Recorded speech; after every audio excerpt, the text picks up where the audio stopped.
Olá pessoal, sejam muito bem-vindos ao canal Gol de Canela. No dia 19 de abril, a Real Associação Holandesa de Futebol, através do seu Comitê Independente de Licenciamento, impôs ao Vitesse a perda de 18 pontos na primeira divisão nacional. Com isso, o time, que já amargava a lanterna da competição, ficou com menos um ponto na tabela de classificação e teve o seu rebaixamento decretado. Foi o fim de uma trajetória na elite que já durava 35 anos consecutivos. É, sem dúvidas, um dos piores episódios já vividos pelo Vitesse. No vídeo de hoje, o Gol de Canela traz um resumo para tentar explicar o que está por trás da crise desse tradicional clube holandês. Confere só!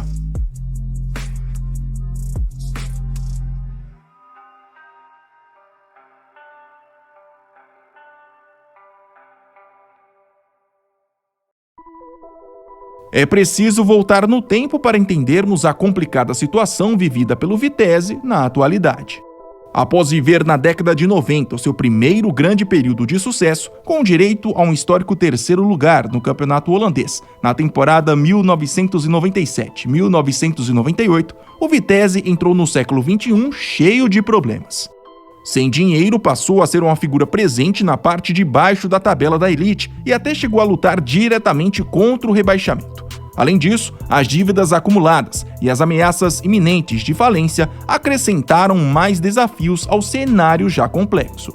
Diante desse panorama, a alternativa encontrada pela direção na época foi encontrar novos investidores. E é aqui que a história começa a pegar o rumo em direção à atual crise. Tudo começou em agosto de 2010, quando assume o posto de acionista majoritário do Vitesse o georgiano Merab Jordania. Figura bastante polêmica em seu país, Jordania já tinha sido jogador, treinador interino da seleção e até presidente da Federação de Futebol da Geórgia, mas acumulava um passado polêmico, com prisões por supostos casos de corrupção. Sua forte ligação com o oligarca russo Roman Abramovich, o mesmo que já era dono do Chelsea, também chamava a atenção negativamente, já que esse novo mandatário poderia ser apenas um laranja no negócio. Ao todo, Jordania comandou o Vitesse por 3 anos. A sua gestão ficou marcada por um importante trabalho de reformulação administrativa, que colocou mais uma vez o time entre os mais competitivos da Holanda, mas também ficou marcada pelos gastos excessivos, pelas trocas constantes de técnicos e pelo início da misteriosa parceria de colaboração com o Chelsea. Para quem não recorda, entre 2010 e 2022, quase 30 jovens jogadores contratados pelo clube inglês foram repassados por empréstimo para o Vitesse. Muitos até chegaram a considerar o clube holandês como uma espécie de filial do Chelsea. Aqui na descrição eu deixei um vídeo do canal onde explico com mais detalhes essa parceria. Bom, já em 2013 houve uma transição. Jordania cedeu seu lugar de acionista majoritário para Alexander Chigirinsky, um oligarca russo que desde 2010 estava investindo indiretamente no clube holandês. Amigo e considerado braço direito de Abramovich, Chigirinsky comandou o Vitesse por quase 5 anos. Nesse período, o time se consolidou como um participante frequente de competições continentais e ainda conseguiu a maior conquista da história até então, que no caso foi o título da Copa dos Países Baixos na temporada 2016-2017. Ainda longe de encontrar o equilíbrio financeiro esperado, em maio de 2018, o Vitesse viu outro oligarca russo assumir o controle de suas ações majoritárias. O nome dele, Valery Oif, e esse seria o último e talvez o mais emblemático personagem de toda essa crise.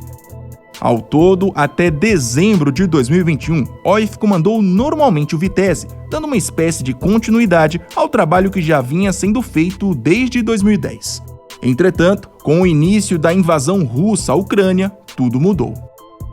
Assim como aconteceu com vários outros oligarcas que investiam na Europa com o apoio do governo russo, Oif, para evitar possíveis sanções de entidades europeias, tomou uma decisão radical. Em fevereiro de 2022, colocou o Vitesse à venda e imediatamente abandonou suas ligações administrativas. E desde então, como nenhum outro investidor assumiu o posto, o clube passou a viver literalmente na deriva, com um aumento considerável das dívidas e uma verdadeira bagunça administrativa.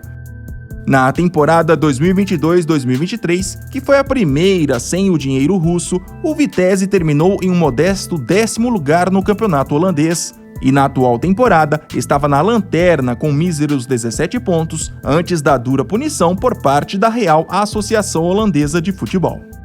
Segundo a entidade, a perda dos 18 pontos na tabela da primeira divisão, que concretizou o rebaixamento antecipado, aconteceu porque o clube, durante um longo período, passou informações incorretas que esconderam possíveis violações financeiras cometidas pelas gestões estrangeiras.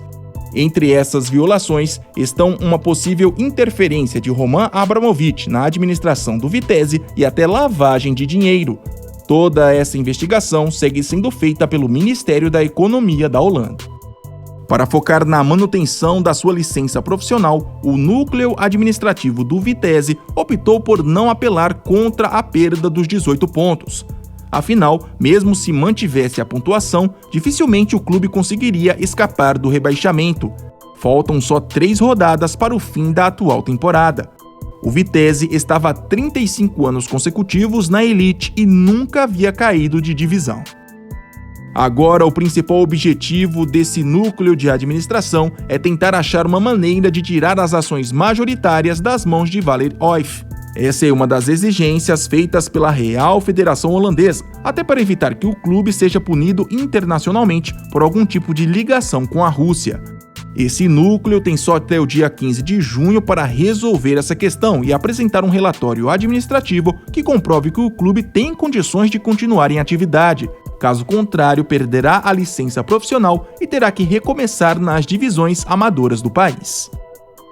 Vale destacar que há poucos meses, um empresário norte-americano chamado Coley Perry apresentou à Real Associação Holandesa um plano para comprar o Vitesse, mas o mesmo foi rejeitado, uma vez que o empresário não conseguiu apresentar as garantias necessárias.